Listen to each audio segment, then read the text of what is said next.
আর এই নাম্বার 9 নিয়ে যে আমরা কতবার কথা বলেছি, এতবার সব কথা থেকে যদি একজন নাম্বার 9 বের হতো, জীবন যাওয়ার পর আমাদের কোনো বাইরে থেকে রাইস ফর আনতে হবে, কোনো উপায় নেই।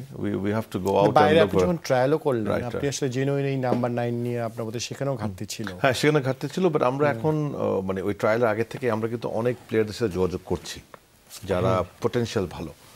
আমি বিশ্বাস করি ইনশাল্লাহ আগামীতে অ্যাটলিস্ট, ওনাকে নাম্বার 9 হবে নাকি জানি না, বাট অ্যাটলিস্ট 3 থেকে 4 জন ভালো লিগে খেলছে, ভালো জায়গায় আছে এরকম প্লেয়ার আমরা পেশাদার লিগে, টপ প্রফেশনাল লিগ না, to be very honest, but ঠিক তার আগের স্টেপটাতে।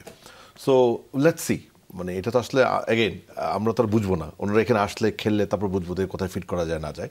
বাট আই থিঙ্ক মানে আমাদের ওভারঅল ডোমেস্টিক লিগের যে অবস্থা, যেহেতু ফরেন প্লেয়াররা সবসময় ফরওয়ার্ডে খেলে, এবং এটাতে আপনি কিন্তু টিম ওনাদেরকে দোষ দিতে পারবেন না।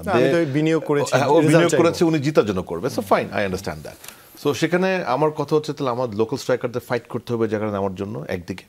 সেটা যদি না হয় তাহলে আমাদেরকে অফকোর্স বাইরে থেকে দেখতে হবে, যেটা আমি ব্যক্তিগত দেখি। আমি যখন আমাকে সভাপতি করার কথা বলে, এটা আমি যোগাযোগ করি, আমি চেষ্টা করি।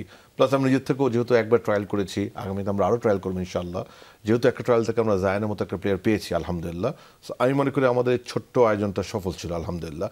এরকম আমাদেরকে আরও করতে হবে। Will increase, will expand the base. গতবার ছিল 2 থেকে 3 দিনের, ওটাকে আমরা 4-5 দিনের করবো ইনশাল্লাহ, যাতে ভালো প্লেয়ার পেতে পারি। আর টার্গেট স্পেসিফিক তো অফকোর্স আমি পার্সোনালি সবসময় চাই বাইরে থেকে ভালো ভালো প্লেয়ার আনার জন্য। ইটস নট বিকজ আমি আমাদের ডোমেস্টিক প্লেয়ার ছোট করছি, আমি চাচ্ছি কম্পিটিশন। আপনি হংকং দলটা দেখেন, আপনি এখন ইন্দোনেশিয়া দেখেন, শ্রীলঙ্কা দেখেন। Do you see how Sri Lanka is performing? Bharat ভাবছে, Bharat they are thinking of changing the policy, ওদের ন্যাশনাল নীতিমালা চেঞ্জ করার চিন্তা করছে।